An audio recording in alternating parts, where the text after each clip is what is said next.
Hello, hello. Welcome all. Attention, attention. Why do I want your attention? Okay.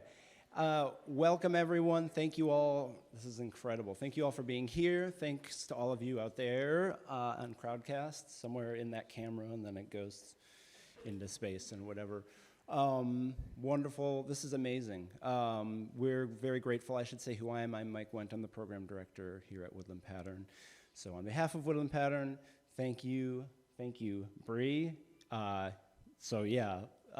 Huge round of applause for Bre for bringing us all together.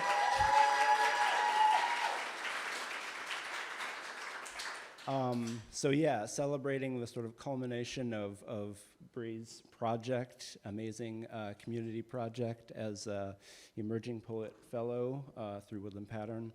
I don't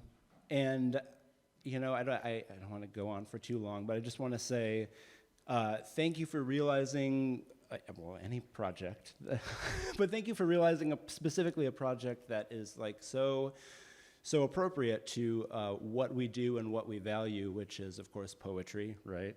But also to use artistic practice as a vehicle for like creating community and creating this kind of thing that we have going on here. So also give yourselves and each other a round of applause too, right? Because like all of your contributions making this possible. We have a wonderful evening of poetry, of music. We'll have a documentary film that sort of gives you all a little background on the project, how it unfolded, how it all came together. Is that right? And then I do want to say, I feel like I'd be remiss not to mention two things as program director. One is there will be another round of the Milwaukee Emerging Poet Fellowship, right? And I do want to mention that applications for the 2024 Milwaukee Emerging Poet Fellowship will open on August 1st and close on October 31st. There'll be more information about that on our website, but anyone who might be interested in applying, please consider doing so. And then the other thing, a little bit more shameless, but a room full of poets, I have to mention, we have a monthly open mic, Resound Return, and the next open mic will take place here, 7 p.m. on June 30th, Friday, June 30th. It's the last Friday of every month, so I hope to see some/all of you there to share your work or just to enjoy the work of others.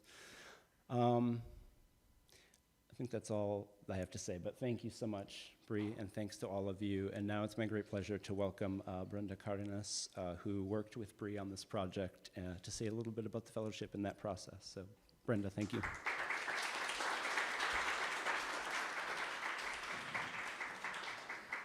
Hi, everybody.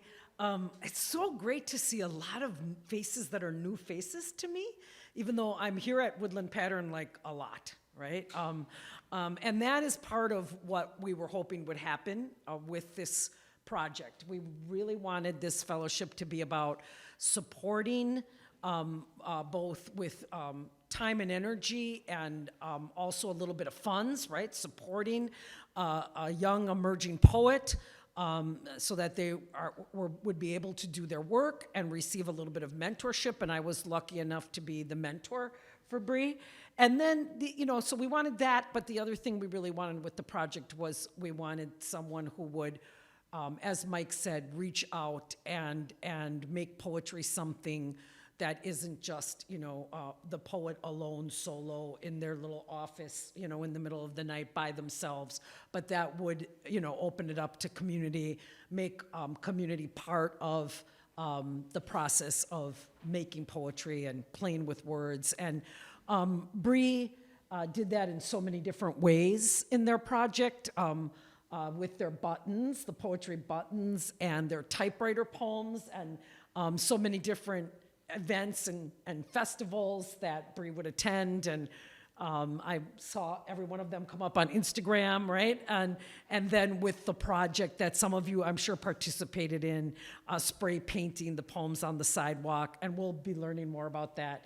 And then Bre also did the documentary. So the first part of the fellowship, we had a chance to get together and talk more about Bre's poems, and that was great. The second part, Bre was trying to finish her master's which is a big deal, right? You had the master's project, and I had just had a book drop, so I was touring the book. So we didn't get to meet as much, but I'm sure we'll continue to meet with each other in the future. Big round of applause again for Bre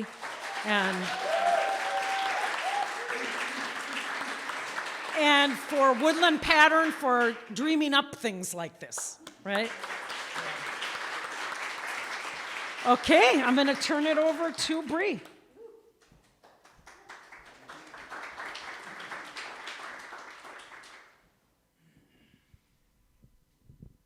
I love a good pause. All right, hi everyone. Thank you so much for coming. This is incredible, and I feel like I'm gonna cry.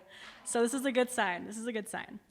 So I'm Bre Legan. I go by Beetle the Poet in the creative scene, and I like to call myself an artist, writer, dreamer, a doer, just a human bopping around here. I've been in Milwaukee for about 2 years, and it's just become truly, like, I think, this sense of home that I never really expected to have. And being able to do a fellowship like this where I was encouraged to reach out into the community and really meet folks and get to know each other's creative practices has been like the best thing for my creative practice and also just for my soul. So thank you all so much for engaging in this project and for coming tonight. All right, I have things I want to say. Okay, so the project that we're here celebrating tonight is called Spray Painted Poems, and it is what you would guess. Poems are literally spray painted on the sidewalks. A lot of you participated in the project, so your poems are actually on the sidewalks. In total, there were 36 poets from Milwaukee that participated in the program, which is really dope. Yeah, let's do some applause. Yeah.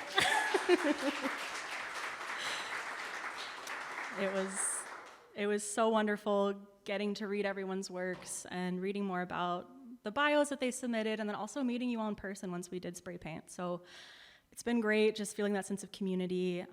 We also partnered with 18 local businesses here in Milwaukee along Center and Locust Street, and that's sort of the crux of the project, is that it's bridging this business creative side. And you'll hear more about that in the documentary, so I don't want to repeat myself too much, but that's a little sneak peek of what you'll see.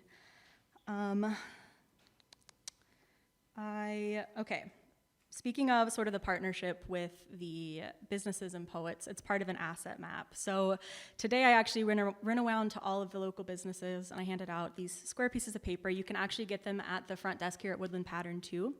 But they're illustrated maps. So there are, like I said, 18 stops, and you can scan a QR code and it'll take you to a website. And the website has each poet's bio, their links to their social media, and their poems, along with information about the businesses that are participating. So definitely check that out. I encourage you to take a poetry walk someday, check out the poems that are on the sidewalks, and have a good time with that. And Brenda mentioned that I was struggling through the last semester of my master's program. I was triumphant through the last semester of my master's program, and the documentary film that we're about to watch is actually my my thesis project for my master's program. So I really wanted to take what I was doing in the community, combine it with the Trinity Fellowship that I was a part of, where I was studying social and economic justice, and create a film that used a queer and a feminist lens to really explore what community means and what it looks like in a space like Milwaukee. So you'll get to see that in the documentary too, which is really exciting. All of my work is really grounded in Bell Hooks' All About Love. I had to make eye contact with you, Nicole, because this is all we talk about, and you too, Kat. But I love Bell Hooks, and this is also just a little self-plug. I make zines and things, so if you are interested in Bell Hooks' work, or you're interested in feminist theory, or interested in what love actually means, check out some of the zines that I've made. I have like a handbook to Bell Hooks All About Love that kind of guides you through the book. So peep that if you're interested. And I also wanted to give a big thanks to Andy Sherman for just doing all the videography for the film. Would not be able to do this without you, so thank you. Incredible.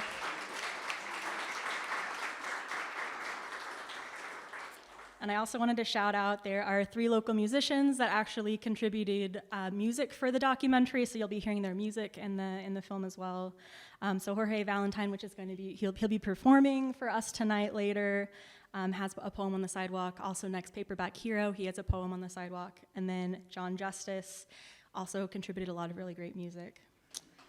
So, yeah. Lots of really great folks. Other than that, I just also wanted to shout out, Jorge has a merch table with stuff for sale, so check it out. It's up at the front as well. And like I said, my zines and some stickers and things are there too. But anyway, tonight's about poetry and about connection. So let's take a peek at the documentary. Oh, actually, let me give you a little overview about the night before we just dive in with that, I suppose. So right now we're arranged in this sort of formal audience space, and that's so we can watch the documentary with the projector. But once we actually start the performance element, I'm going to ask you all to rearrange the chairs so we can create more of a circle space. And we'll do alternating. So Jorge will play a song on the guitar, and then we'll have 2 to 3 poets read work, and then Jorge will play another song on the guitar, and we'll navigate the evening like that. Now let's watch the documentary.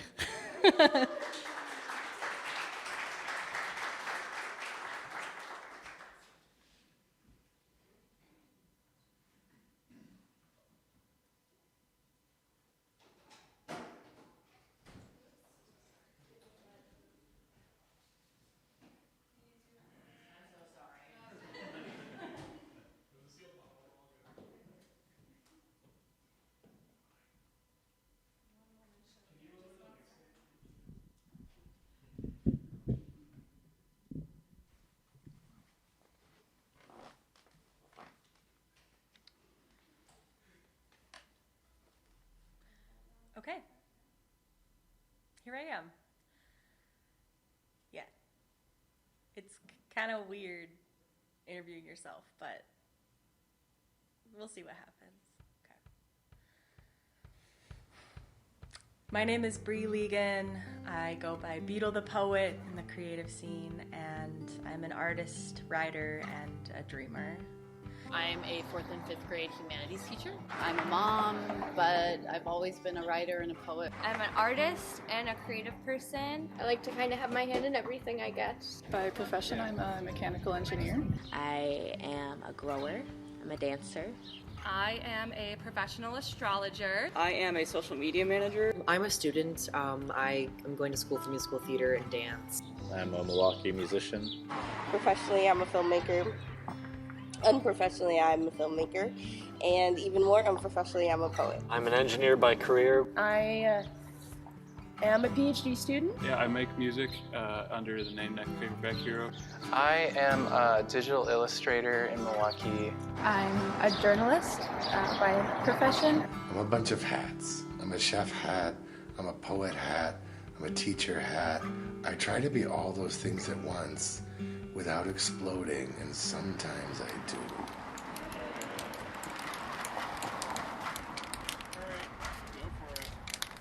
Ready to rock and roll?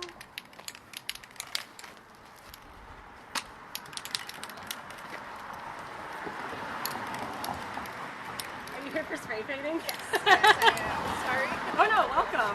I'm just finishing this one up and I'll head across the street, but okay. Feel free to take a look at what you're about to get into. Yeah.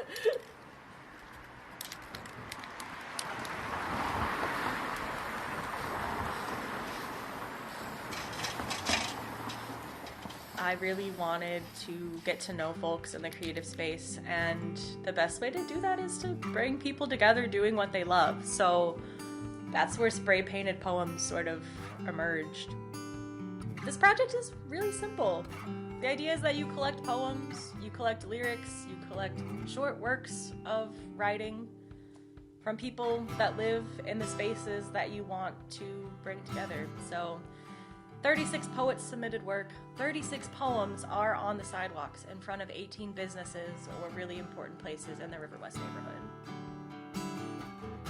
A lot of people will be on the sidewalks out walking when they're trying to think through something big, or maybe need to calm down or to get a little bit of perspective on their life. So I feel like having this public art installation of people's poetry, I think it'll be a really good way to get people to stop and get out of their heads while they're walking. it creates moments of pause for people to stop and reflect in a world that's like constantly going. I think poetry allows you to like stop and just like sit and think for a second. I think it's really special that I can use sidewalk as a canvas because sidewalks are public communal spaces, and so for my work to be a part of that is not only really interesting and fun for me, but I hope a source of inspiration for others. Because my rooting before really identifying as a creative and a creator is community organizing. I love public, democratized public goods and art. I'm a huge fan of street art, and to have one of my first poems showcased on the street in my neighborhood fills me with so much joy. I do associate like a lot of my identity with where I live and the neighborhood I'm in, like in my writing, and it's very cool to see that physically in the neighborhood as well. I didn't expect to feel so vulnerable in sharing poetry with the public, and so this is definitely a step out into a new place for myself. These are really great opportunities because it kind of like inspires that like making hand again, and I think that's really important for folks to be around because it's just good and healthy, and it kind of like brings people together. Pull it back out. There we go. There we go. To me, it just highlights, hey, we care about poetry. Here it is. We care enough that we want to spend time for you to see it, and I think that that is very inspiring, especially to artists that feel like, don't nobody want to hear this. These are just my little diary entries, you know, and I think that there are people that want to hear and be inspired and be touched and be reminded by a lot of the poetry that's out here, and so I think to see it on the sidewalk just highlights that more. As someone who often felt on the fringes growing up, finding a sense of community here in Milwaukee has been the most revolutionary thing that I could do. I'm such a firm believer that revolutions are built around community and built around solidarity and built on those really strong bonds. And I've never felt that stronger than here in Milwaukee. I'm so in love with this project. I think that Milwaukee deserves more community projects where we can form connections and we can express ourselves and share our art that is available for everyone and not just a certain class of people. I'm really big on being Black and leaving a legacy, and I finally feel like we are in the time to actually do that and for it to stick because I'm tired of people working their butts off for their whole lives so the next generation are still poor and starving and means nothing. And so like since we've been here, we've just been very community based. You know, I really want to push myself to go ahead and do that, and to see the fruits that come from those things I think is really important and really inspiring. It was really important for me to situate the poems on the sidewalks that are being spray painted to actually be turned. So as you're walking down the sidewalk, you see a poem that's sideways, and so you physically have to turn your body to read the poem, and then whenever you look up from reading the poem, you're actually facing a business, and hopefully folks will walk into the buildings if they're open and pick up an asset map, because that's sort of the crux of the project, is that there's an asset map that's available online that details both the poet and then also information about the business too, and it's all situated in a nice little map so you can have a poetry walk if you want. I think it's so important to bring together these different worlds and highlight the assets that are in communities. Teamwork, yeah, we're like truly, we'll do like, I'll do one letter, you do the other letter. No. I'm just out here saying sure to everything. Wide second for this. Community means love. It means support. It means showing up. And even if you don't like all the art that's happening, you still show up, and that went away for the longest time. I mean, everyone experienced the pandemic, so you all know, but it's really great to have community back, and I think it was at those moments when community started re-emerging that I realized how wonderful Milwaukee could be. People that you can surround yourself with that share that dream and that vision.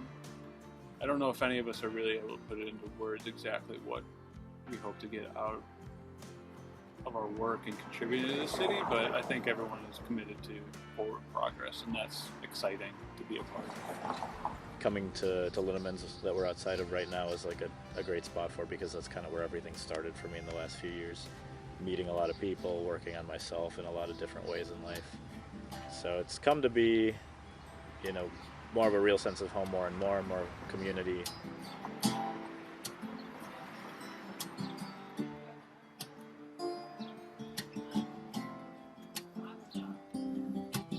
I've lived in Milwaukee for about 20 years. I have loved watching it from the time I first moved here to now. It is just becoming a bigger and better city all the time. I lived out in Brookfield growing up, and so I had never really had much interaction with Milwaukee until going to college. Milwaukee is home. It is roots. I am either a 5th or 6th generation Milwaukeean.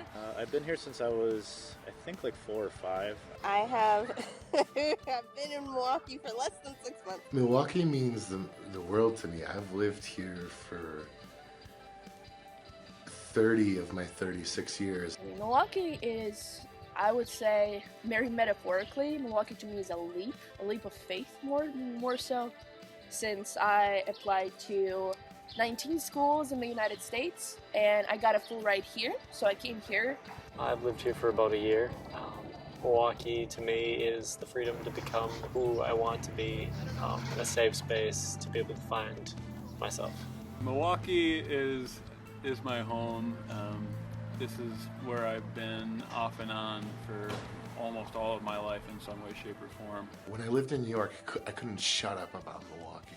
Like it was Milwaukee this and Milwaukee that, and like, oh, that Hobart, that's, it's me in Milwaukee, I feel before I moved here, I would run into people from Milwaukee and they're like, oh my God, we gotta get to LA and it's so crazy here and we can't do nothing. And I was just saying, like, a lot of the people from Milwaukee that live in LA hang out with people from Milwaukee.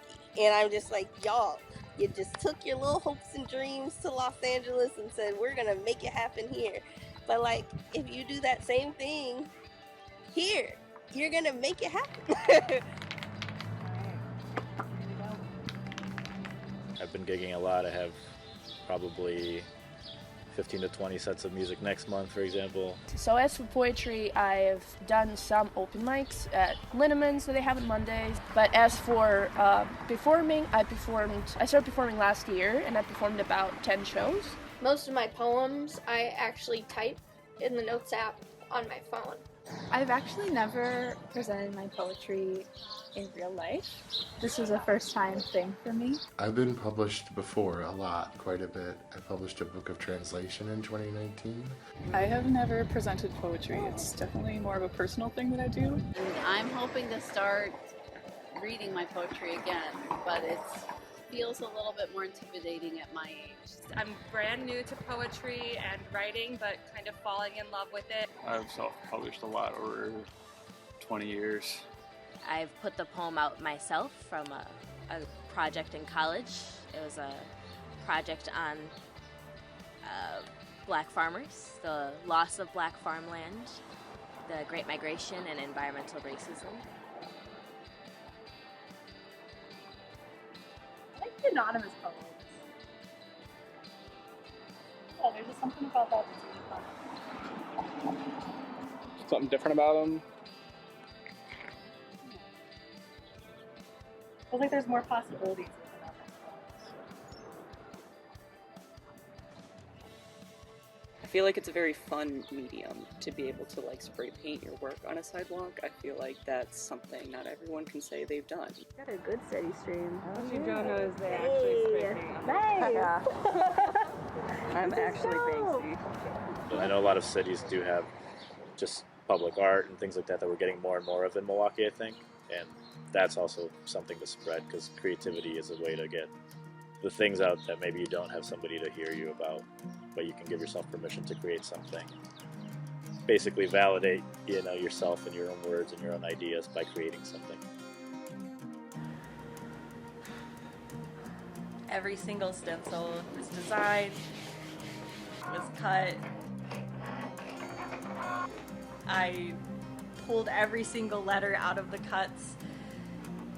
Many, many hours went into the prep work for all of these pieces, and I can't even begin to articulate like how special it was to actually have people gathered together and looking at their stencils for the first time and saying, those are my words, this is my work. It's just so powerful. To see these words literally on concrete, it kind of solidifies the power that I'm trying that I want these words to have. I write a lot, but I don't judge other people. It's like never been published before, but the fact that it's like on a sidewalk, like painted, and people are gonna see it every day, like it makes it real, and like makes all like my dreams of becoming a writer like seem like it's coming true, sort of. I see myself in every poem on this sidewalk, and I kind of hope that's how everyone else feels as they walk along the streets. Seeing words that are encouraging or talk about heartbreak, talk about loss, talk about grieving, talk about joyous laughter.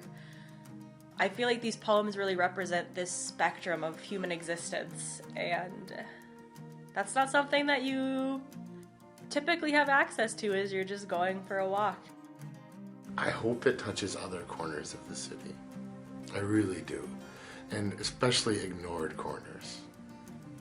As a scholar and as a human, really, I draw so much of my inspiration from Bell Hooks, and specifically her book All About Love. It teaches us to return to an act of becoming loving, caring, kind, empathetic humans. The way that this book starts off is just a great encapsulation of how I hope spray-painted poems really catches people and how it catches fire in the community and beyond. To holding on, to knowing again that moment of rapture, of recognition, where we can face one another as we really are, stripped of artifice and pretense, naked and not ashamed. Here's to letting go of that shame and being brave and being unapologetic. Sharing your art, sharing your writing with others is terrifying, and it's a very vulnerable act that has a really high payoff. Gorgeous, volatile storm she may be, Jupiter is a woman like me. I think women often feel very contained in ourselves. We have to hold a lot of things in, where our emotions have to fit inside for them to be, palatable to the world. And I think Jupiter came from a moment of realization of like, no, I'm a little crazy, but it's okay, because we don't look at Jupiter and say, what a horrible planet. I would never want to know or understand anything about that planet. I mean, to this day, we're still figuring out what's wrong with her storms. On land, she's said to feel the ghosts. Life lessons linger in seeds. It takes on a different life, for sure, and there's definitely parts of it that I chose to specifically be a part of this project, too. And, it's the poem, the larger poem, is a love letter to the people in my life who have learned about farming farming and healing from, and the land and healing from. So, like my farming mentor Regina, and bell hooks, and my grandma. The piece of the poem is, my ego weighs 100 pounds. I often think I'm too heavy to care about. And I really like that because lately I've been noticing how much my ego has stopped me from doing a lot of things. And it just feels like a very heavy weight that I don't realize until I'm trying to leap into something. My poem is for everyone. And for myself, I really think that we all have beautiful truths that are hidden inside of us, and sometimes we're afraid to pull and extract those truths because we're afraid of being bigger and going bolder in our lives. And hopefully it will have someone pause and think about what are the things that I'm not doing in my life that I could be doing. I think my poem's for everyone who has a wish or a dream, who wants to heal. And I think that the world that you think of today is what you eventually get to live. You create it, you speak it into existence, and you get to live it later. Milwaukee, to me, represents a rebirth, or an emergence, or a renaissance. The poem that I have on the sidewalk, it says the becoming must be our own doing. And I fully believe that Milwaukee has been a catalyst for so much of the becoming that I am doing and the growth that I am actively going through. It's kind of amazing when you start to believe in yourself again, how quickly things start taking off. It seems like after 19 years of being a poet and like 10 years of submitting poems, my poetry career is taking off now. Put stuff out so you can allow opportunities for people to support you. I think people don't do that, and then they feel unsupported, but they haven't given ways for people to support them. Like, since I started performing poetry, I did not know how many people cared about me. I think Bell Hooks would be proud of the project. I'm really proud of this project because it's not my project in any way, shape, or form. I organized it, but I am one drop of a poet in this sea of beautiful creativity and community, and it's our project because it's our city. And creating this project and seeing it through is just one way to take ownership of a city that has given us so much. So it's really an honor to give Milwaukee this gift of all of this beautiful writing that is contained here in the city. Yeah.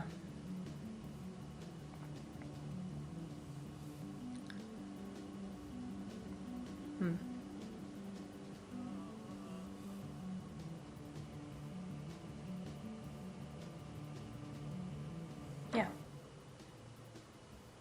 That's all.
Okay, that's really it. That's all.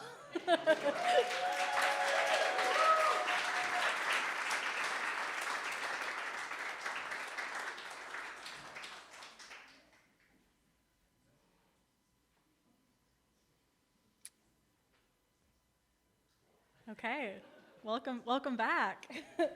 Thank you all for watching that film. That was very much a labor of love, and I just appreciate everyone that agreed to be in the film, for talking earnestly with Andy and I about their poems and what community means to them. So truly, like, thank you all so much for participating and also for just watching. Let's do one more round of applause.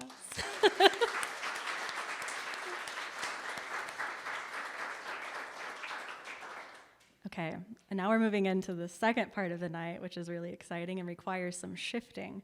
So we're going to attempt to arrange the chairs into something resembling a circle. It might be a several layered circle, but if you're able to move your chair, that would be amazing. Thank you.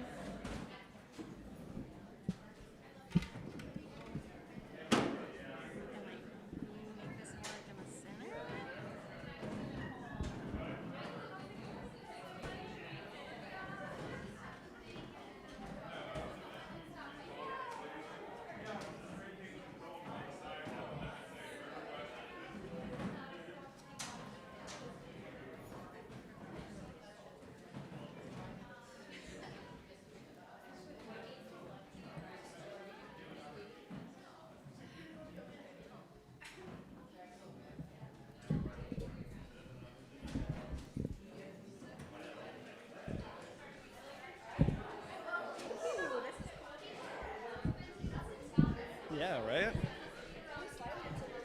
But we want to be facing the... Yeah, because we want to be facing the camera a little bit.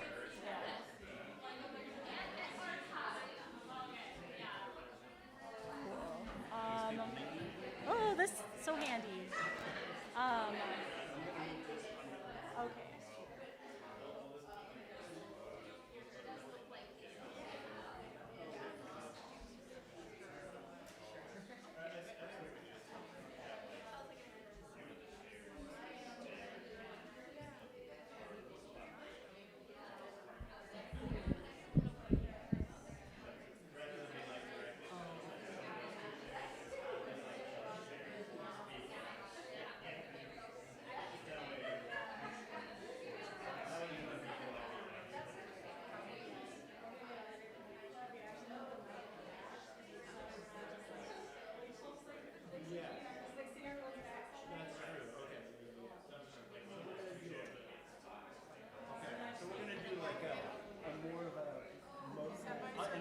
Circle, and we'll actually have...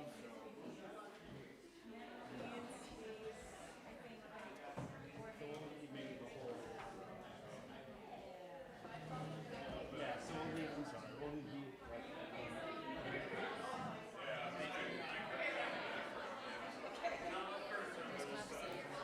Then we can have the two mics, like, yeah, it'll still be like...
Like, I'm often so annoyed with bad editing when I see stuff.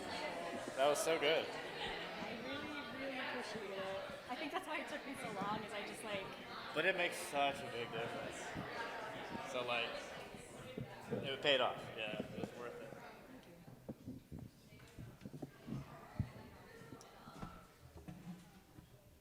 it. Okay.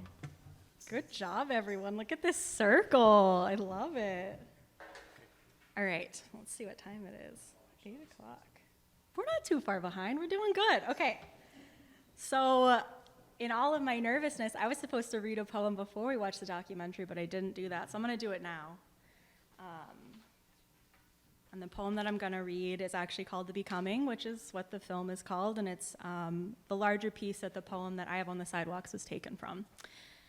So here we go. The Becoming. Cotton candy days, wispy clouds, and blush skies. This rose-tinted nostalgia coloring the breeze, gently rocking the branch of this old cedar tree.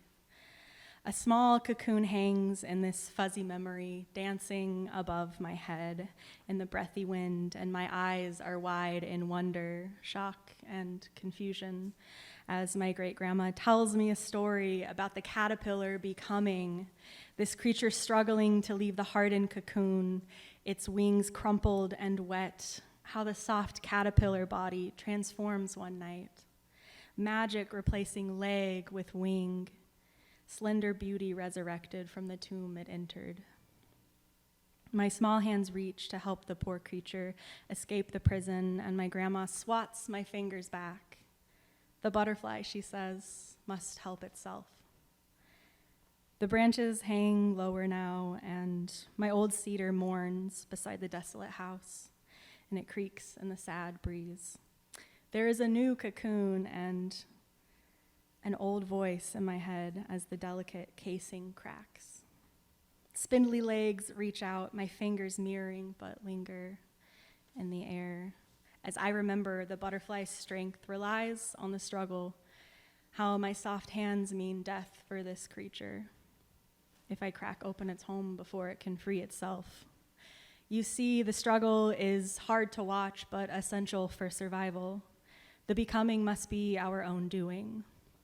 And as this butterfly slowly unfurls those wet wings and the golden rays kiss this sublime miracle, I water my sweet primroses, their nectar primed, for this new friend, because even though the only way out is through, the best gift of all is supporting one another as we make our ways into the blush sky. Thanks.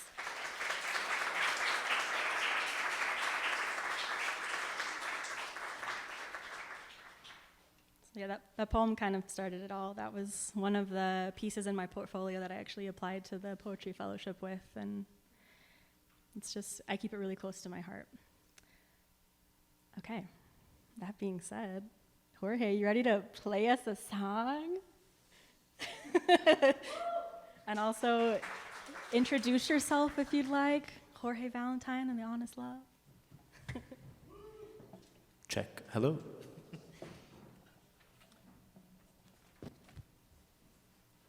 You may know me from a brilliant documentary that we just watched. But my hair was long, and so I look very different than like 3 weeks ago. When did we do this? It was not very long Not ago. 2 weeks ago? I mean, the timeline was like, what Bre did in a very short time was incredible. Thank you. But yeah, my name is Jorge Vallentine. I'm really happy to be a part of this. I think it's given me a whole other perspective, even just watching the film, because I'm very kind of like individual focused as far as like healing and growing, and this gives me more of the community side that I think I'm missing in the way I approach things. It was kind of my idea to do the circle. It's a thing I want to do at more shows, but so if you're feeling uncomfortable because it's kind of a weird circle, you can blame me. But yeah, I'm going to do some songs that are songs I've written, and I tried to have at least some tie into community and to just growth and healing and all that kind of stuff, which, you know, these are songs that I write because I need them, and hopefully they'll get across something that'll help you as well. So, yeah. We'll have a little bit of energy, and we'll have some chill stuff throughout, so I'll start you off with a fun one. This is a song about waiting and being patient when things are not good, and knowing that if you do the work and you stay true to yourself, there will be better things on the other side.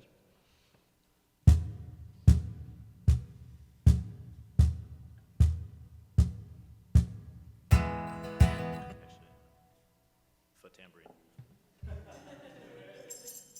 I can't not. Thank you.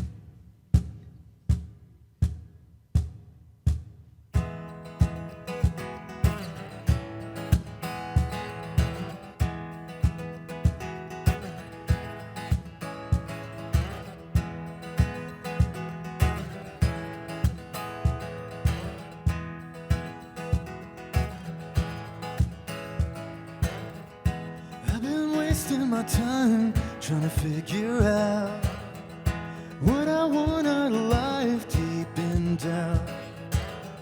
And I've been losing my mind trying to run that race. I keep looking for shortcuts I can't take, but I know I'll find my way. I know I'll find my way. I know I'll find my way if I'm brave enough to wait.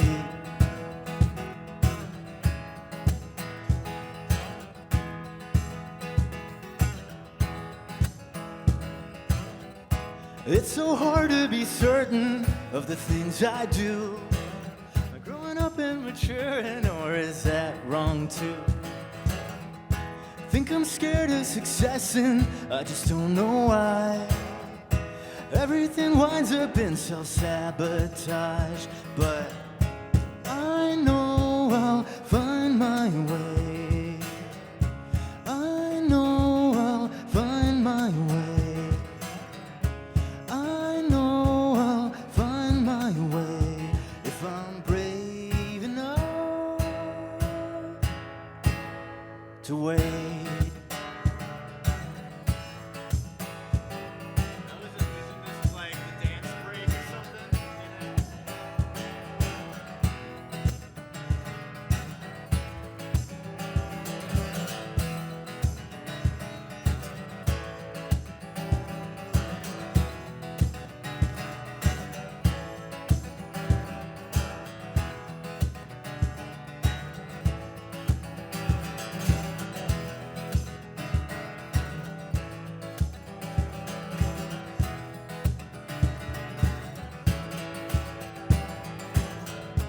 I know I'll find my way. I know I'll find my way. I know I'll find my way if I'm brave enough.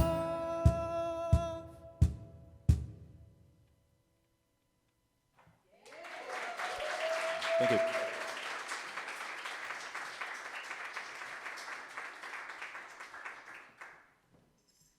And now if I could get Emily to come up, and then Chloe will be on deck after Emily.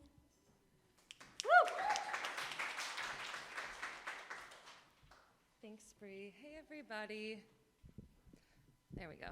I'm Emily Hall. I'm an astrologer and a writer, and just really grateful to be a part of this project. I tell Bre that they are a creative community building genius, and today is a Gemini new moon, and there is nothing more Gemini than gathering in community, forming new connections. So thank you, Bre, for cultivating so many beautiful connections. And before I recite my short poem, I just wanted to read a quote from Robin Wall Kimmerer in Braiding Sweetgrass, as it really encapsulates my personal approach towards astrology, which is a framework for collective growth and healing. So Robin Wall Kimmerer says, "Individuality is cherished and nurtured because in order for the whole to flourish, each of us have to be strong in who we are and carry our gifts with conviction so they can be shared with others.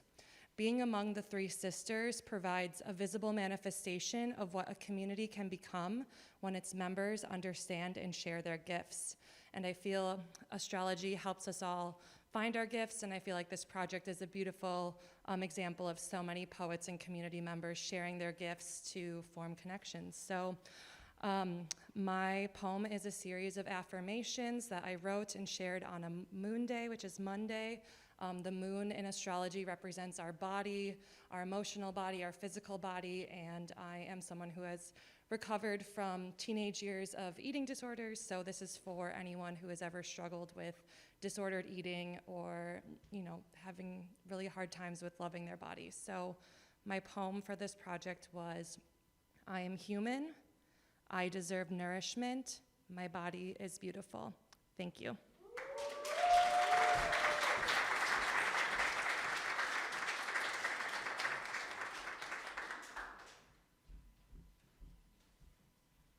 That was really pretty. Okay. Hi, I'm Chloe.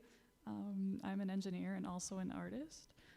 I think ever since I had to choose a major and pick engineering, I was always grappling with being an engineer or an artist, and that's kind of a theme that came up a lot in my life, is just trying to blend two things that are seeming to be opposites or contradictions or binaries, and so that's a little bit about what this poem is about. So it goes like this. My poem is also mini spray painted out front of Riverwest Tattoo Company. So it says, wind or water or earth or fire. My friend asked me, if you were an element, which would you want to be, and which are you really? I surely was water and wanted to be, no doubt in my mind, no hesitancy. I drift and wish-wash, I reflect with depth. I take some time to come to rest. I am mirrored surfaces that, if you come and look from here to your eye, transparent. Wind or water or earth or fire. But you can't cling to water to fill your whole identity, because in the name of balance, it evaporates, it seeps. Fair maintainer of alkalinity. Claim none, share all, whole, alive. Like water, I intuitively take the shape of what holds me, and like fire, I flicker and fray, disobeying gravity. And like wild wind, I move and breathe and live this life temporally, and I'm still listening to see how it is that earth speaks in me. Wind and water and earth and fire. Thank you.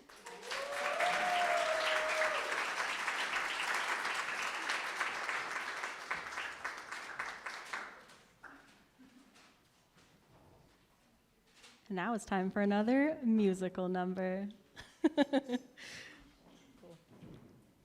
Thank you for coming. It was a great film.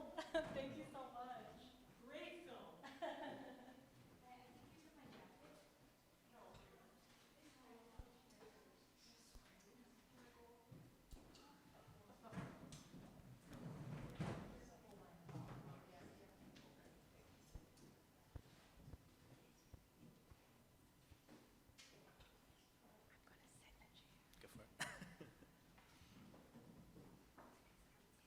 So I'm going through a divorce.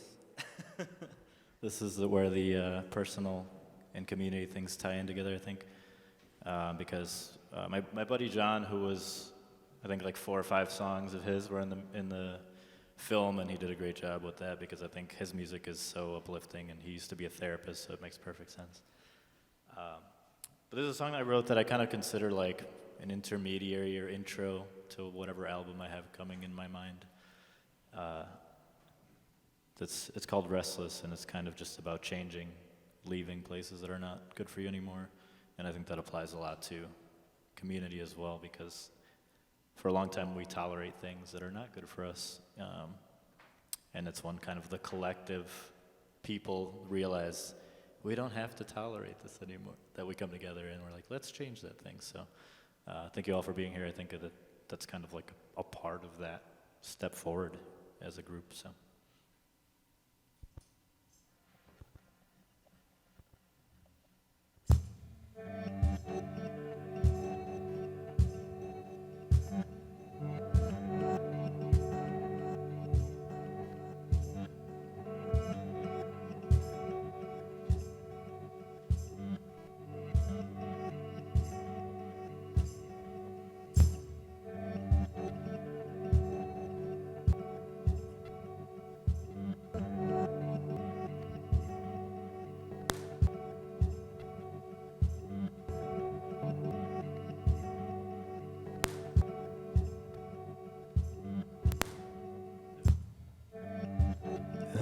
getting restless. I'm getting restless here.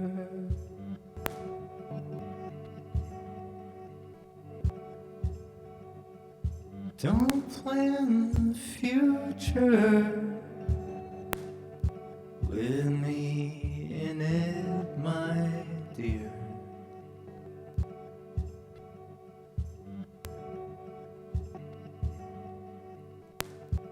I've gone through changes. I've gone through change this year.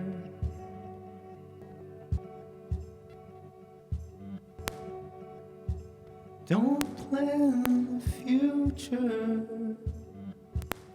with me in it, my dear.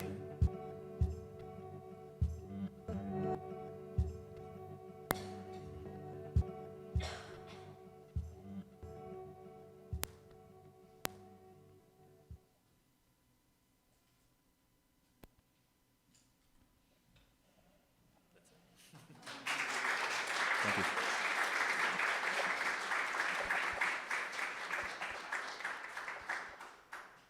I suppose with that kind of line, it's important to say, sometimes it feels really bad to leave a bad situation, but you still have to leave because it is better on the other side of that.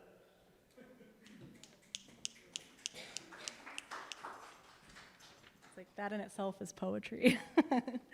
All right, next up, could we have Celeste, and then Josh will be up after Celeste.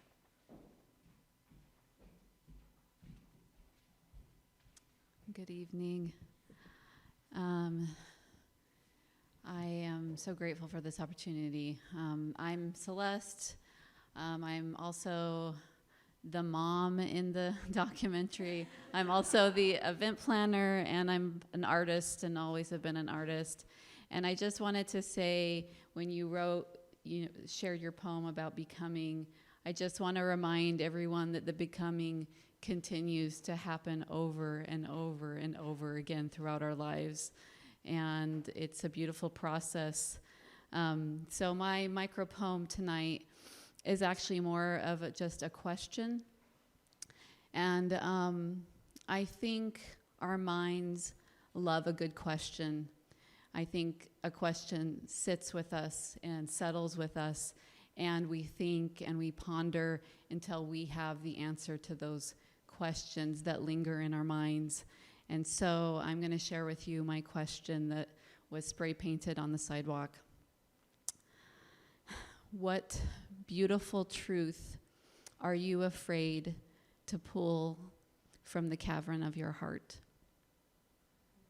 And I'm going to say it one more time. What beautiful truth are you afraid to pull from the cavern of your heart?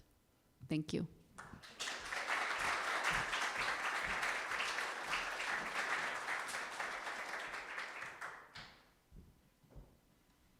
Hi everybody, I'm Josh. My poem is called Jubilant Little Plant, and it's outside of yours truly. It's a poem about finding safety and a place to have rebirth and growth. My roots were once deep and abundant, but my leaves were dry and wilting. I watched in sorrow as I grew barren in the wind in which I once was lilting. I pleaded and I clung to my lingering leaves, but they seemed to only abandon me faster. Until there was but one remaining, its loss to be the finality of my disaster. I sent all my nutrients to that wavering leaf, letting branch after branch turn black and fall away. And yet I could barely sustain its delicate grasp, my last hope gradually killing me by the day. The clouds remained heavy and unparted, and the sun no longer tried to pierce its veil. The elixir and the flash the shroud withholding, my soil left arid, my air stagnant and stale. My instinct misleadingly whispered survive, in the only way I could understand. Not wanting to admit I knew it would kill me, I let it burrow me deeper into infertile land. I became obsessed with magnificent aquifers that must exist somewhere down below. I kept digging, even after I realized the leaf was dry and brittle, devoid of all life, I could still not let it go. I toiled on like this into complete delirium until a booming tremor resonated through my core, my final branch cracking under the weight of the tiny leaf, ending the illusion of what this was all for. I looked at the withered leaf one last time, giving the stem a final squeeze, remembering when it was vivacious and young, I let it slowly descend upon the breeze. I felt liberated once again, by the wind once again, how it gently played among my enduring boughs, the weightlessness and the freedom from fear that the loss of my flora in my nakedness allowed. I watched as gusts rolled over the plains like waves crashing over dry prairie grasses. I braced myself as my trunk began to sway, ready to endure the gale as it passes. All at once, I let go of my ancestral instinct as I twisted and cracked with the help of the wind, severing the shackles once hopefully planted, falling to the earth, ready for a new life to begin. I am once again a jubilant little plant, exploding with so many bright green shoots, catching as much sun and rain as I need, flourishing in the freedom of my severed roots. And although I have found rebirth and growth in the safety of this sacred basin, my roots need more space to propagate, but the search for my environment I shall not hasten. I know that droughts may come and go, as well as seasons in their cyclical grace, but I need not worry of other pastures, as I will have put down roots in a sustainable place. Thank you.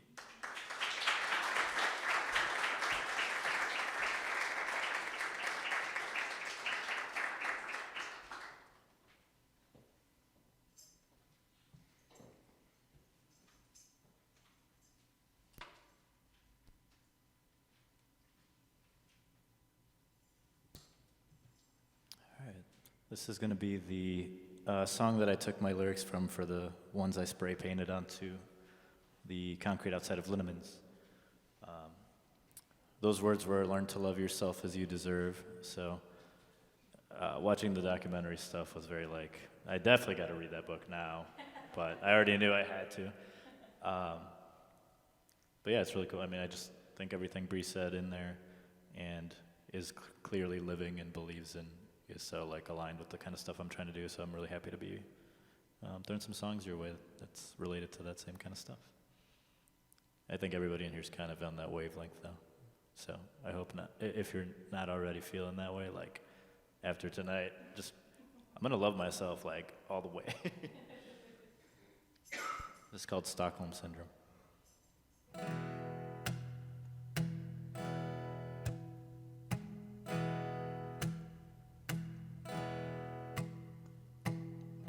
Mirror, mirror, bathroom stall. Close my eyes and I am nowhere at all for now.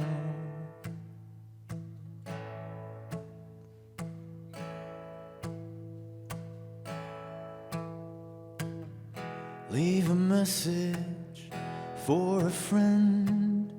Hope they get it, pray it's not too late for them.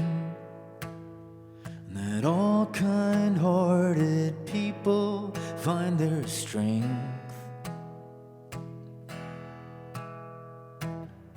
God is loving, loves my fate, but all your love was built on hate, and you burn this Stockholm Syndrome in my brain.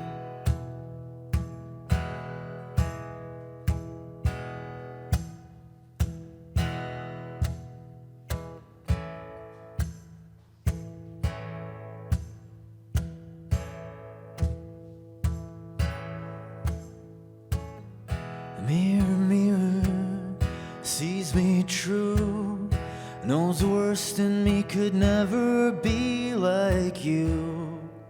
No, I could never be like you.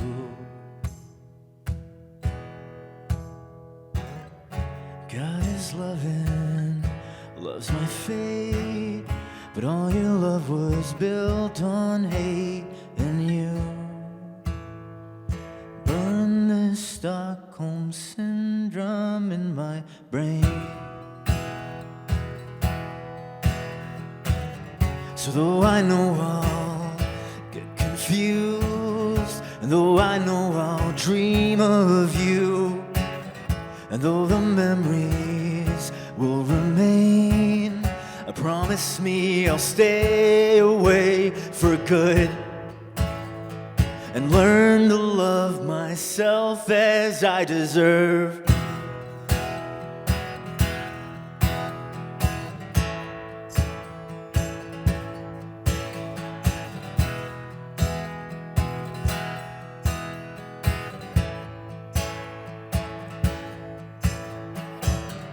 God is loving, loves my fate, but all your love was built on hate, and you burn this Stockholm syndrome in my brain.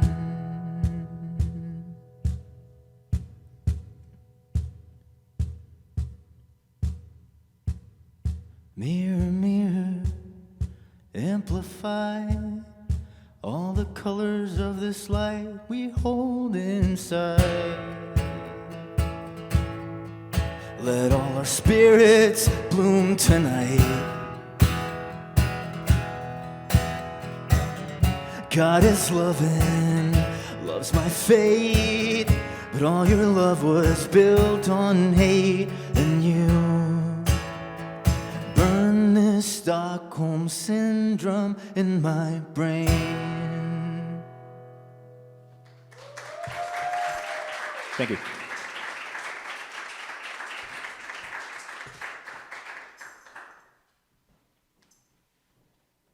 That one really gave me chills. That was so powerful. Thank you. All right, next up. This is actually a poet I haven't met yet, so I apologize if I do pronounce your name wrong, but Sivan? Are you here tonight? That's also the question. Maybe. Okay, never mind. Eugene, would you like to step on up? Cool, and then I'll read a poem after you.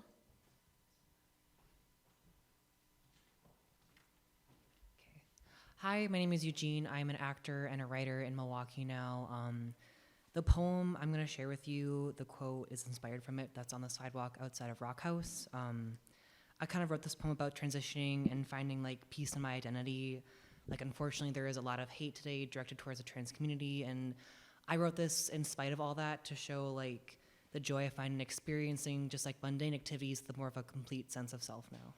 Yeah. Here's With Love. I never thought I would be able to sing again. I never thought I could find happiness in my smile. My body had always been hers, but now looking in the mirror, it is only mine. I have never hugged friends with these arms before, or stretched up and up until I reached the sun. It feels so good to run until my lungs burst and legs burn. I will go on for forever.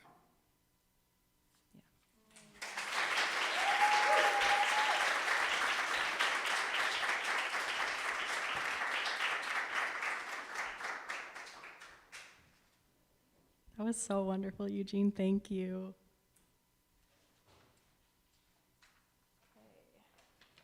All right, I'm going to read a poem called The Water Cycle.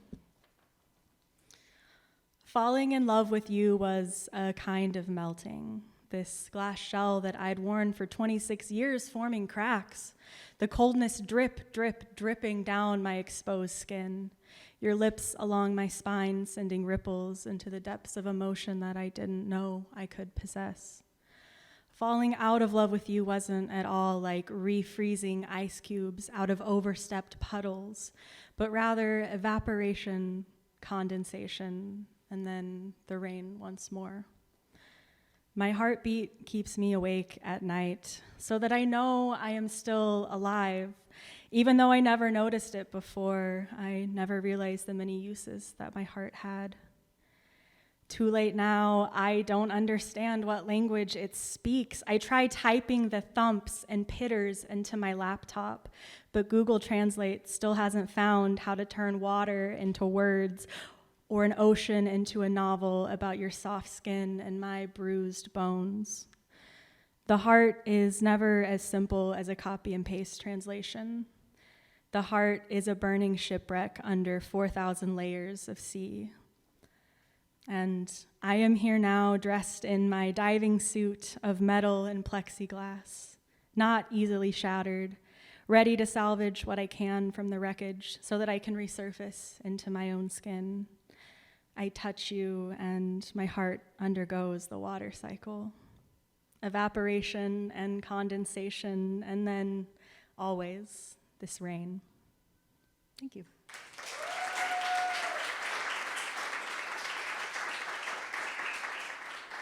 Ready for another song?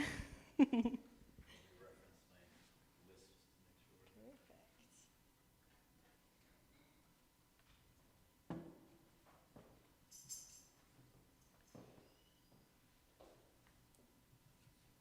is going to be a song by the band Big Thief. A very poetic kind of band in their lyrics, very beautiful. So I think the natural outcome of tough times, and really the natural outcome of everything over time, is change, and this song is called Change. It's one of their somewhat more recent ones, and I found one of my favorites, especially during times that you just need something to remind you that that's part of life, but also it's just a very calming song.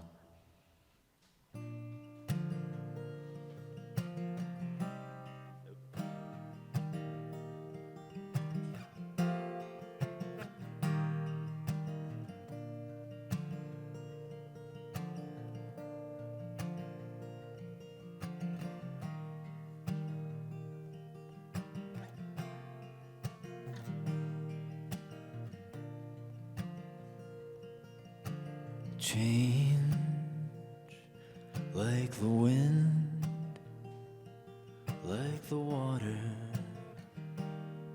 like skin. Change like the sky, like the leaves, like a butterfly. Would you live forever, never die, while everything around passes? Would you smile forever, never cry, while everything you know passes? Death like a door to a place we've never been before. Death like space, the deep sea, a suitcase. Would you stare forever at the sun, to never watch the moon rising? Would you walk forever in the light, to never learn the secret of the quiet night?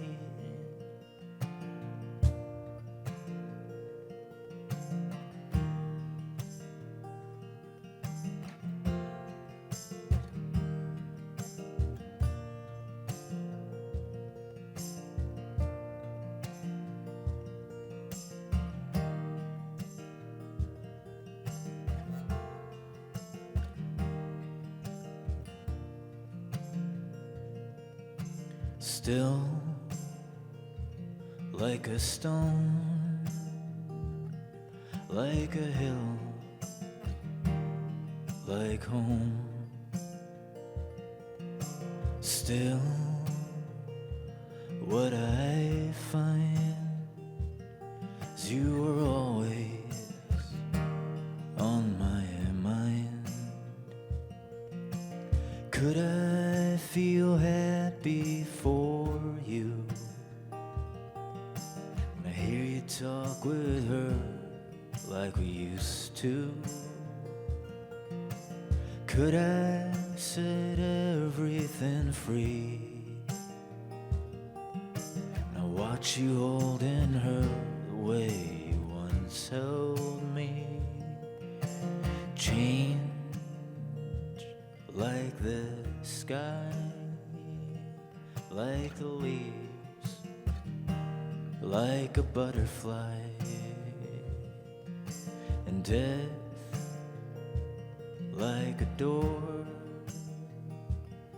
to a place we've never been before. Would you live forever, never die? Well, everything around passes. Would you smile forever, never cry?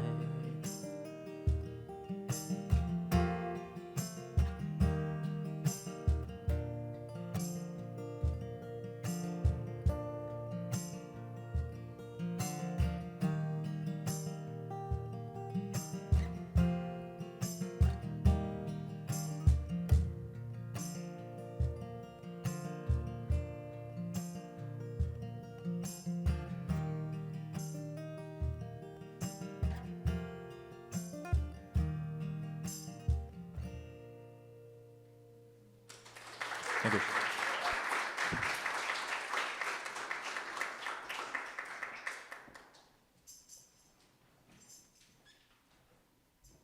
All right, and next up, if we could get Alex, and then Trisha will be on deck next.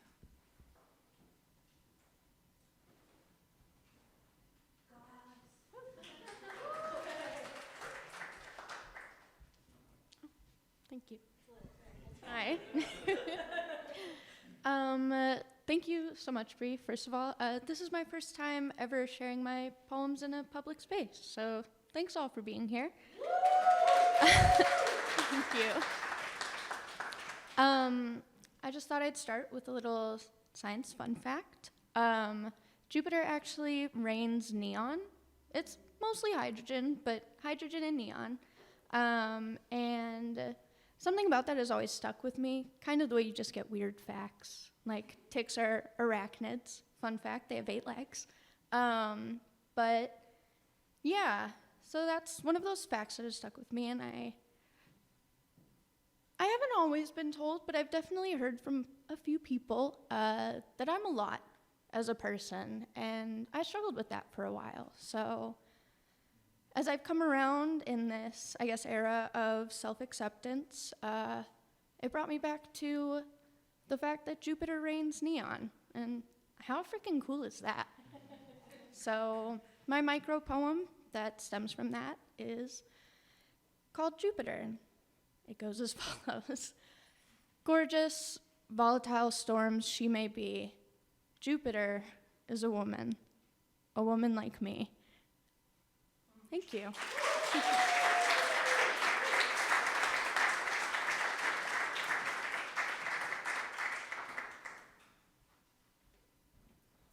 Hi, I'm Trisha Young. Thanks everyone for coming out. Thank you, Bre, for doing this. I know we've been kind of crazy correspondence. Well, I have to first find my poem because I insist on writing in an archaic manner in a book. Great minds. Okay, so my poem's outside Scardenia, I think. Shout out to my friend who spray painted that for me. Okay. I speak to ghosts in quiet whispers in every surface I've ever touched. I've marred and mended tiny wings of fragile birds who have strewn themselves on my front doorstep to make better or worse their condition at my discretion, the same way your letter curses my phone screen at night when I've hunkered down, at night when the walls lay cold in emptiness, when spirits are easy to hear. It's only in your conundrum, your attention to detail, and only that which is tangible, the discretion of you, is then all I see. All else falls on newly deafened ears. Thank you.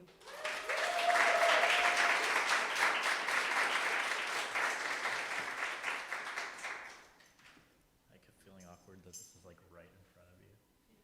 Let's do that. Here to connect, dude.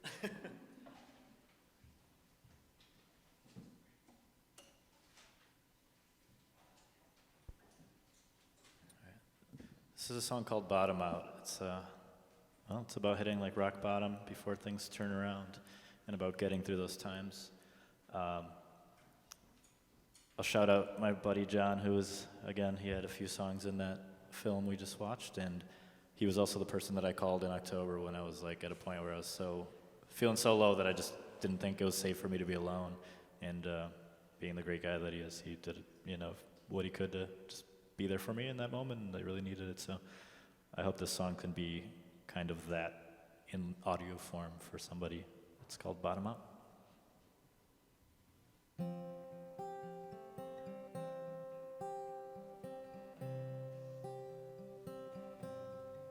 was also going through like a kind of shame spiral. That was why I was super low. So that really resonated when you were talking about shame. Yeah.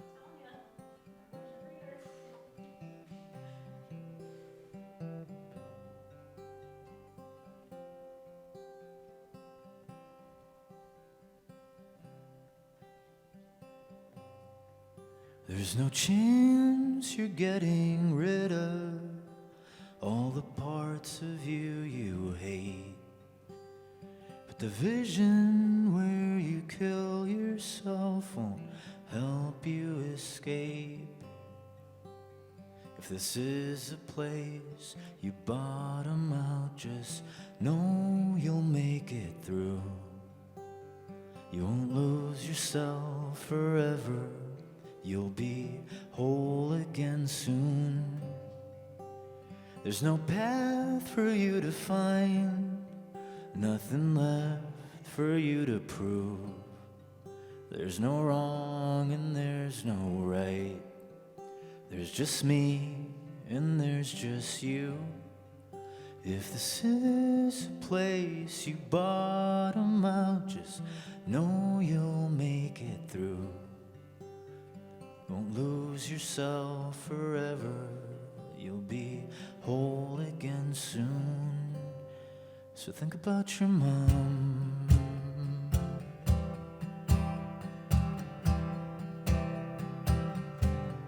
Think about your friends.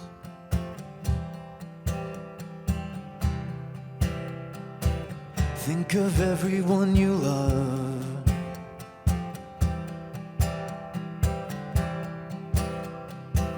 Think of everything you've gained.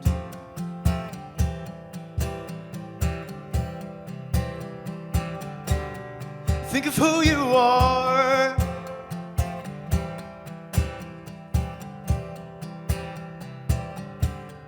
Think of who you've been.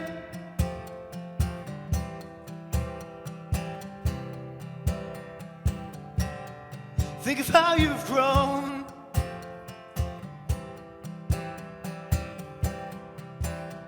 Change is a good thing.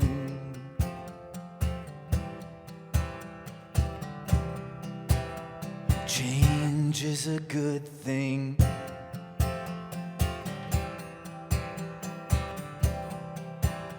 Change is a good thing.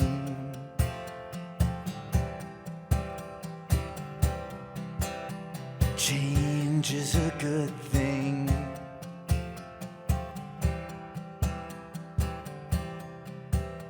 Change is a good thing.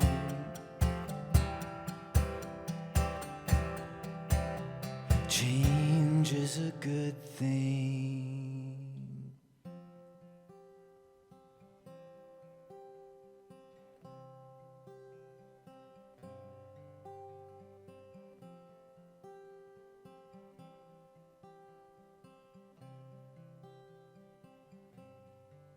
There's no chance you're getting rid of all the parts of you hate. The vision where you kill yourself won't help you escape.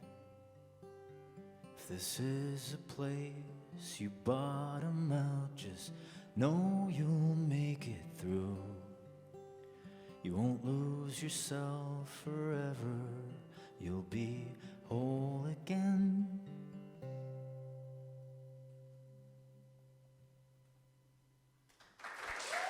Thank you.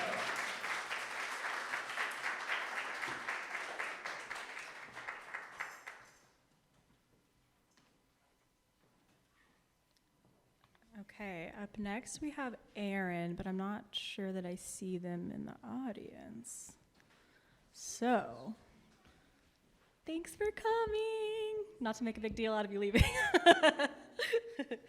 All right. Liz, are you ready, or do you want me to read a poem first?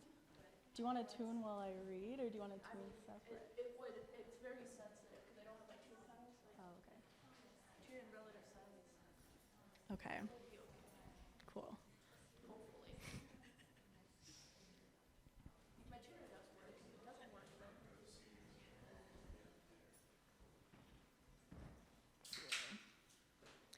All right, well, I'm going to read a poem before Liz starts, and then we're going to have Liz sing a song. All right, this poem is called Time Traveler. Sitting on these old cobblestones, the fountain and laughter drifting through the cool morning air, young families pushing strollers and 30-somethings pushing coffee down their scruffy throats. All I see are ghosts drifting across the cobblestones, these fragments of time, frozen, haunting these worn grounds and haunting this tired mind. They seem so vivid, the old me's and you's, dancing through alleyways, laughing with vodka breath, the promise of tender heartaches and early morning light, this way that time seems to cheer up the past. It feels too easy. How I should be able to slip into these old habits once more, no one to notice as I time travel, how the days that have passed feel so much safer than the days to come. Uncertainty weighs infinity until it weighs nothing. I am glad I have learned to move on, move away, move beyond time's irresistible hold and forge bravely ahead, towards that which cannot be known but is all that I know. I am a time traveler, but I move slowly, deliberately, living as many lives as I can fit into this cosmic journey. Thanks.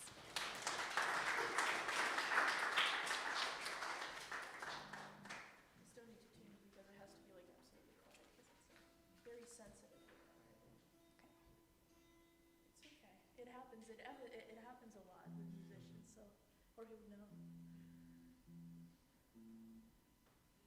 Okay. And of course, my tuner is not exactly working. So. You want to borrow mine? Sure.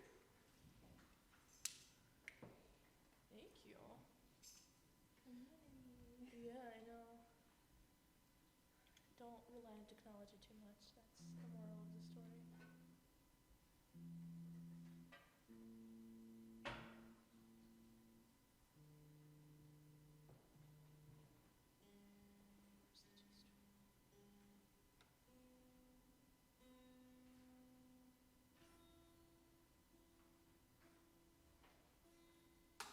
Of course.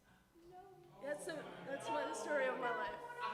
Yeah, I know. Today's not my day. Can I borrow your guitar?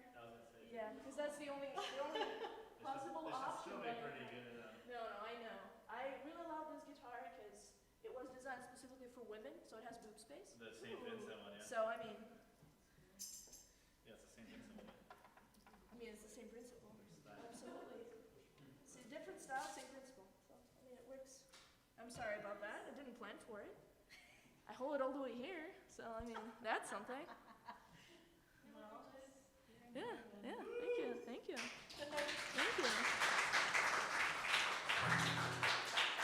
Okay, all right.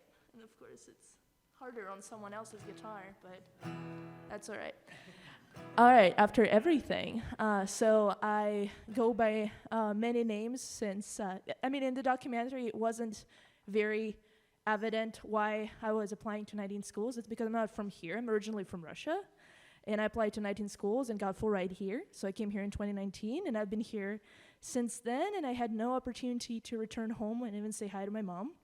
And then after the pandemic, the war happened, and I'm 1/4 Ukrainian, so I was and I'm still going through a very hard time about that.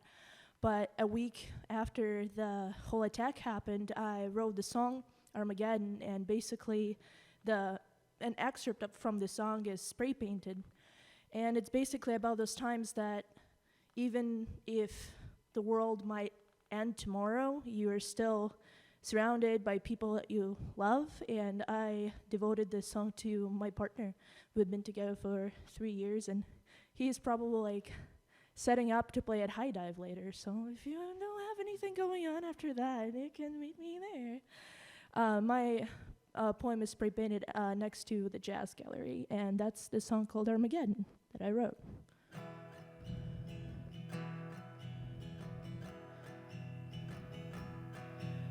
Love is not a joke, holding on to more than you can find. And if you lose it all tonight, then that's okay.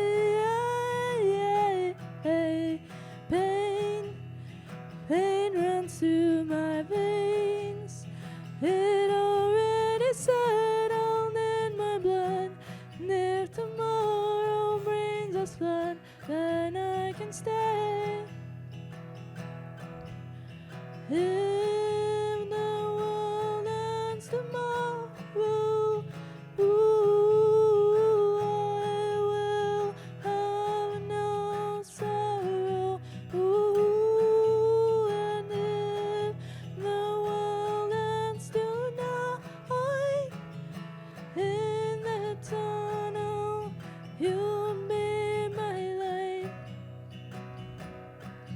I'm ready to fight Armageddon. If I can see your cheeks redden, and since you've been holding my ground, let your words be the latest sound.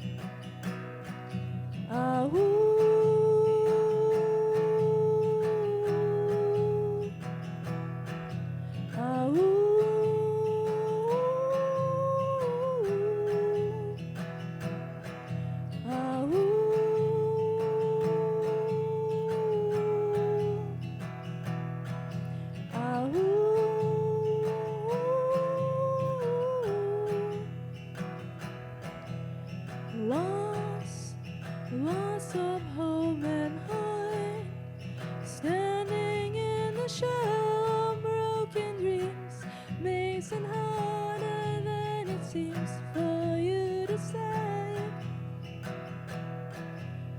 Hope is all that takes to survive the grievous bitterest truth. Spiders being ruthless, you won't slip away. If the world ends tomorrow, I will have no sorrow. And if the world ends tonight, in the tunnel, you'll be my light. I'm ready to fight Armageddon.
you so much.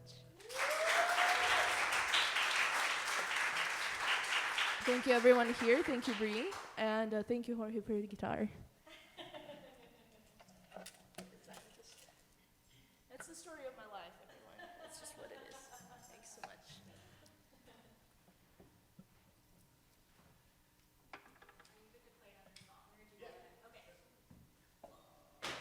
Here's your tuner for you.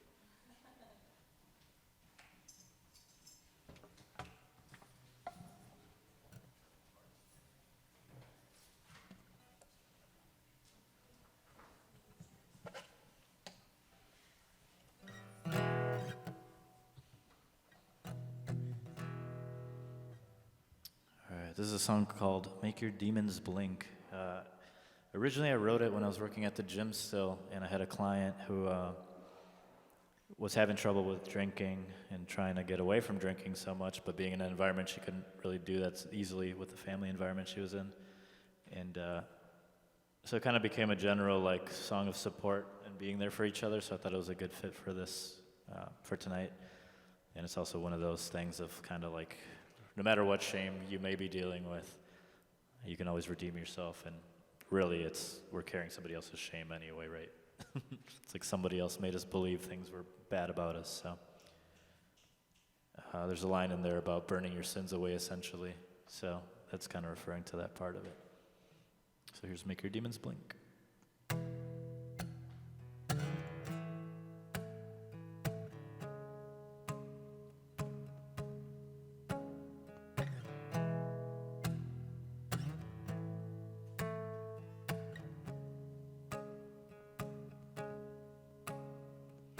Cower by night in the wild grass,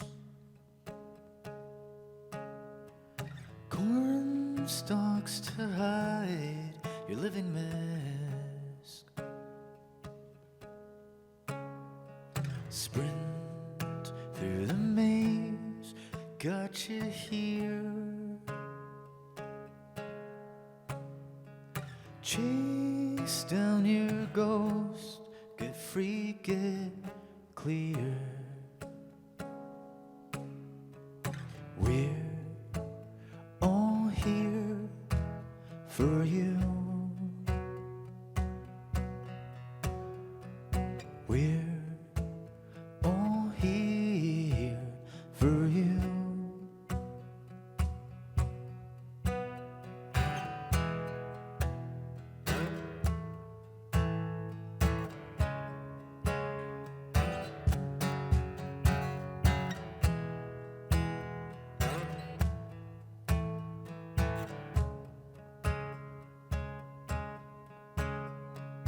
Breathe in the fresh and dewy air. Breathe out, survive another year. Reach up for us when you're on the brink. Come to the light, make your demons blink. We're all here for you.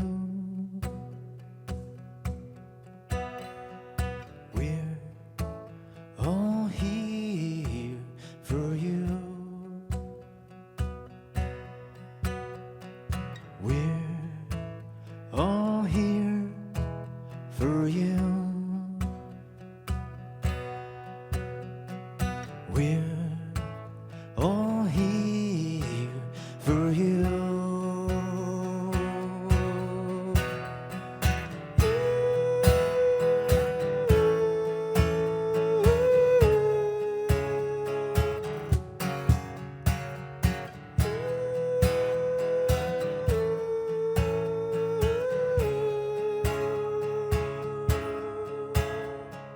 Cower by night, but rise by day. Tear off your mask, show your face. down your sins if you feel you must. Then burn everything when your hand goes numb. 'Cause we're all here for you. We're all here for you. We're all here for you. And until you're ready, we won't move. Thank you.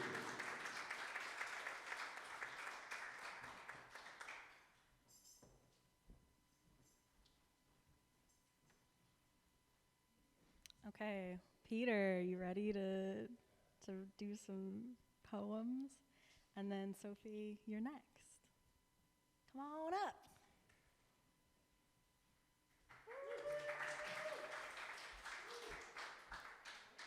Hi, everybody. Thanks for being here. Thanks for poems. Thanks for community.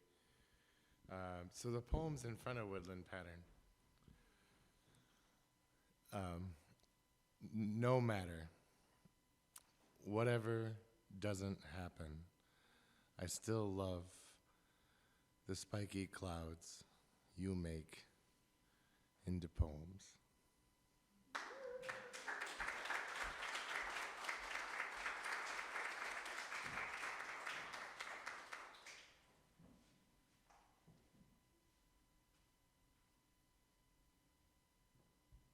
Hey everybody. I was sitting there thinking about what I was going to say, and I kind of realized some things about this poem that were kind of funny to me, maybe even poetic. Is that I wrote this for my friend Saul, whose friendship has been just a balm for me. And one thing about Saul is that he lives and breathes Milwaukee and community. He's really encouraged me to, or inspired me to, I guess, to be more in community and to put down roots in Milwaukee and put myself out there. And when I was submitting this poem, I kind of just picked something that I had, and it just so happened to be from this poem that I wrote for Saul. And I also first met him in a poetry class, so it's kind of fun to think about. So, he has a voice made of water. His words dance like late summer rivers, awash in the awe of a life uncontainable. He overflows with stories steeped in the deep sea, lilting voice that leads me into reverie. He stands on feet, firmly rooted, south-facing and never dormant, sustained by Las Augustustes that make this city home. Remember that first summer night, having left pulled heartstrings under string lights, we trekked through the heart of a neighborhood, like blood in its veins through parking lots and bike lanes. It rained, and the weary sidewalks held fast to our feet. These ephemeral moments, now sentenced to memory, cast into the sky, fade into eternity. The whole time, it was poetry. I see how you treat each day as an opportunity, planting seeds in every step you advance, the momentum of every victory leveraged to lift a community. Do you never miss a beat, or is it all part of your story? The one you're making up as you go, eyes dark enough to swallow the stars and devour the moon. Make a feast of this night. Speak the words so sweet they melt on your tongue. Let them float off into the stillness of the dawn.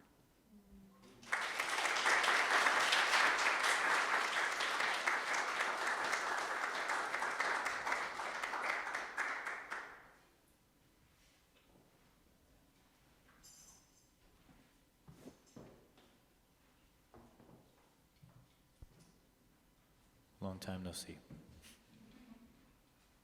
All right. I got two more for you. This is the plan in my head, at least. I was like, let me look over and hopefully that's expected also on your end.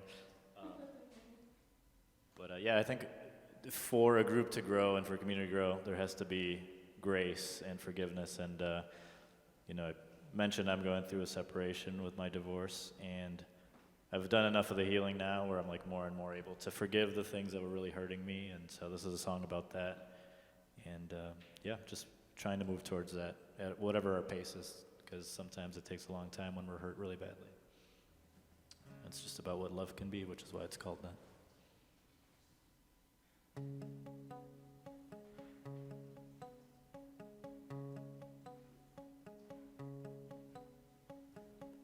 I could hate you forever for what you did to me, but I'm trying to be better and show you what love can be. Love is hard sometimes. Love is soft and kind.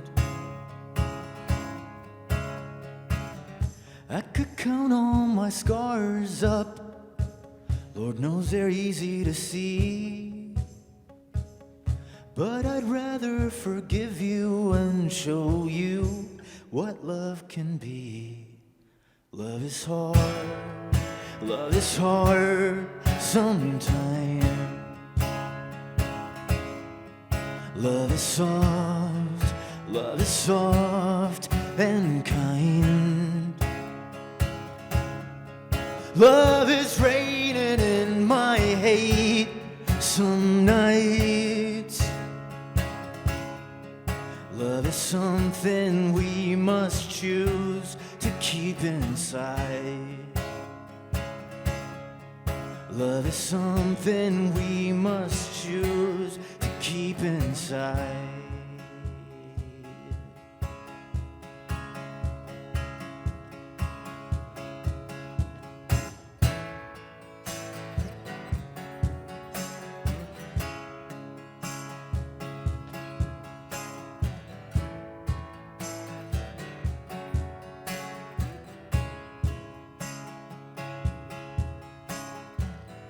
I could call you the devil, and you were honestly, but I'll pray for your salvation and show you what love can be. Love is hard sometimes. Love is soft and kind. Love is raining in my hate some nights. Love is something we must choose to keep inside. Love is something we must choose to keep inside. Love is something we must choose to keep inside. Love is something we must choose to keep inside.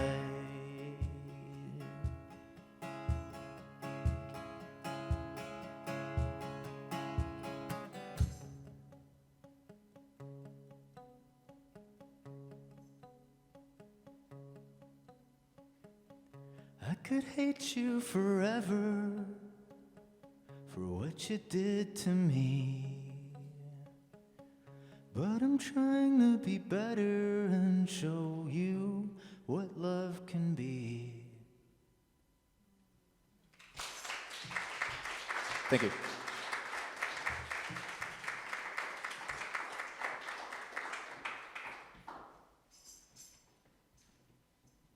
Okay, we've reached our final group of poets for tonight. So if I could have Jill up here and then Matt on deck next.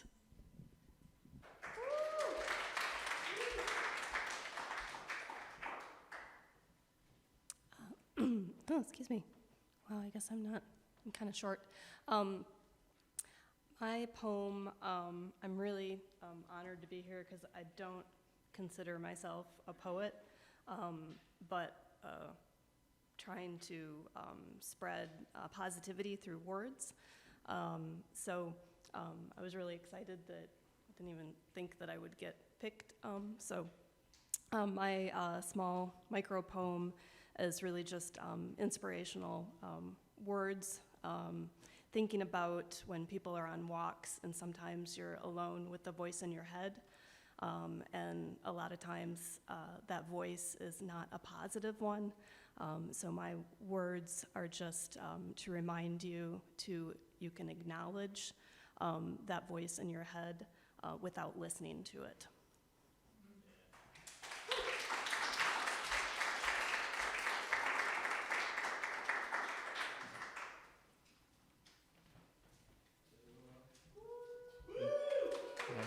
Thanks, Drew. So I'm just gonna pull up I had it up. Okay.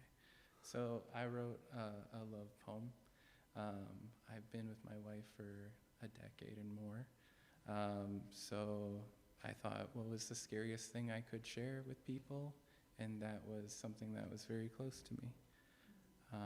So this is my second nature. You have a beauty like things about you, like things about to disappear, an early sunset. We're out, 3 a.m., we're those people, gods of the nowhere. I'm wired by moonlight, disarmed by your smile. You're lovely. I can never hold you close enough. My seconds, my nature, we're gone.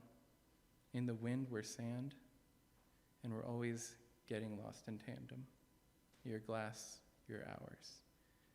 I hope we'll be so lost. It's exciting. So I wonder, can I hold you close enough?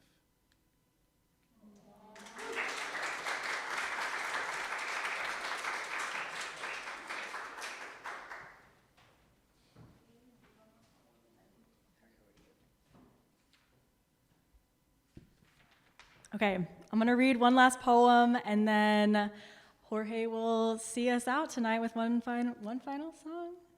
Right. Okay. Just making sure. Okay. Cool.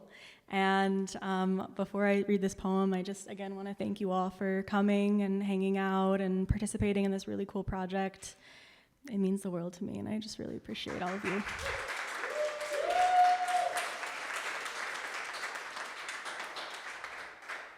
And thanks for staying after 9 o'clock. Really appreciate that.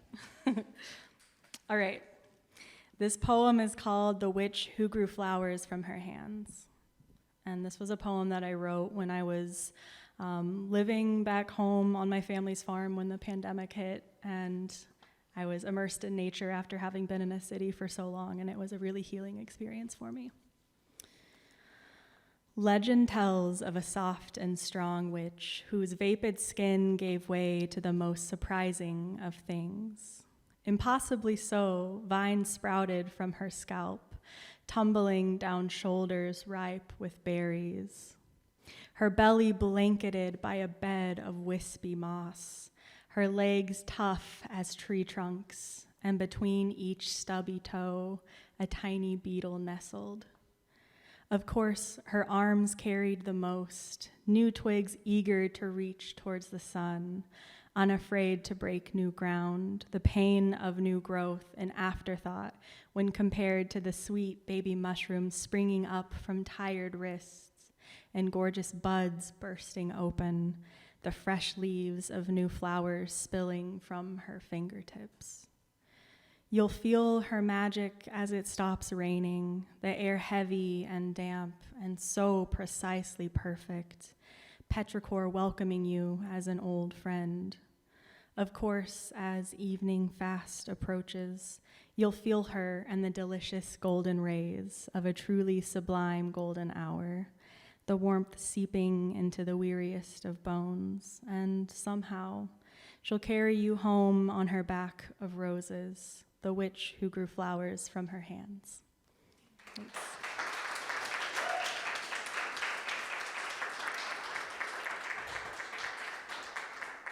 All right, final song. Let's go.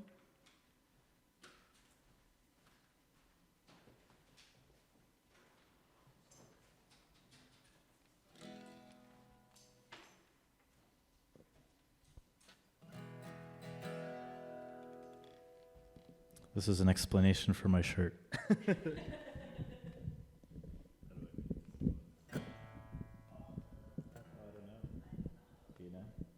Well, that works. In any case, this is my new merch / uniform, I consider it, and I wanted to leave you with something a little more energetic that I wrote recently. It's called "Steve Jobs Wore a Turtleneck." It's maybe the silliest title I've ever written, but it's also serious. It's about in my life, especially recently, I'm finally feeling like I can commit to things and people and ideas and places in a way I haven't before, and so. This logo, which is part of like my music logo and everything, is kind of about that idea of you're never really going to be whole. It's always in progress, but it's really just about being honest about that and continuing to work on ourselves, but being accepting at each stage. So this is my uniform. Steve Jobs had his, and yeah, that's what the song's about, I suppose.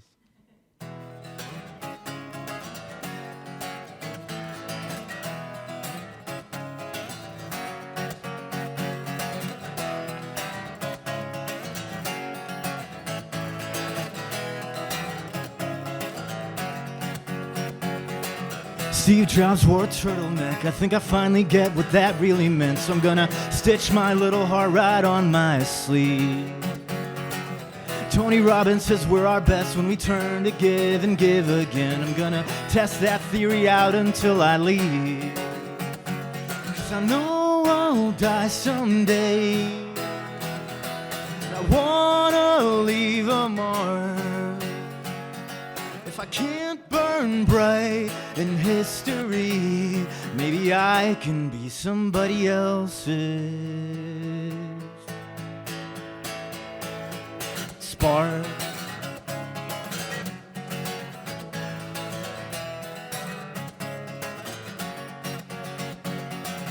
MLK changed things with a dream. I'm gonna double down on what I believe. That's love, that's love, that's love all the way down. My mom, she says she'll watch over me even when she's gone and I'm left to grieve. I hope my own conviction comes to be that loud. 'Cause I know I'll die someday. I wanna leave a mark. If I can't burn bright in history, maybe I can be somebody else's spark.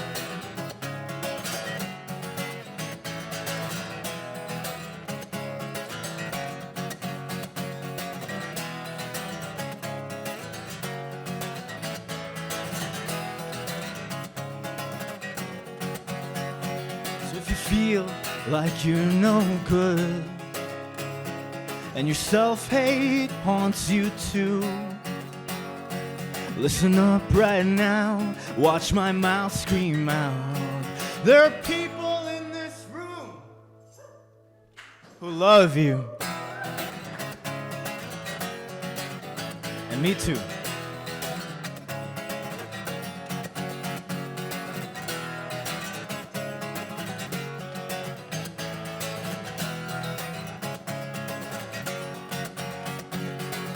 Steve Jobs wore a turtleneck. I think I finally get what that really meant. So I'm gonna stitch my little heart right on my sleeve.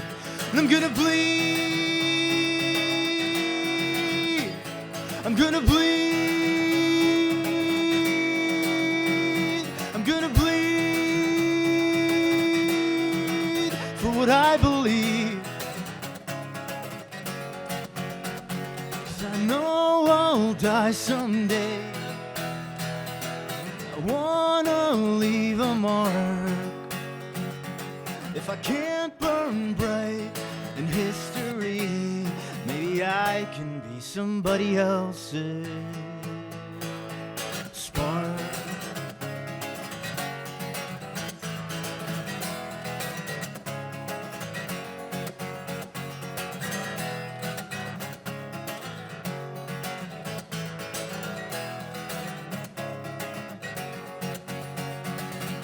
Steve Jobs wore a turtleneck. Steve Jobs wore a turtleneck. Steve Jobs wore a turtleneck. Steve Jobs wore a turtleneck. I'm gonna bleed.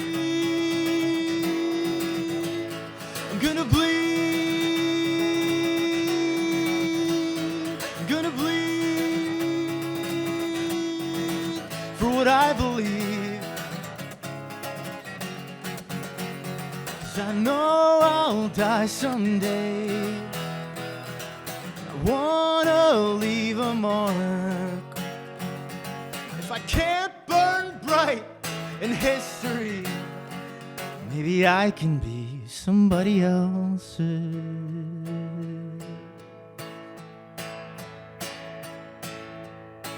spark.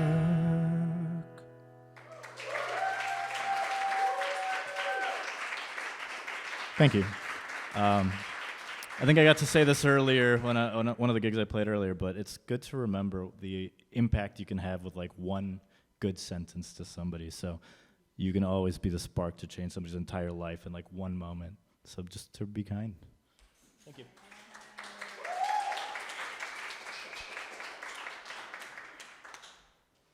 I also just wanted to shout out everyone that's joining online. There's a lot of love for you all out there too, and I appreciate everyone that's watching virtually. Lots of people I love. So thank you all. And that's it. That's all.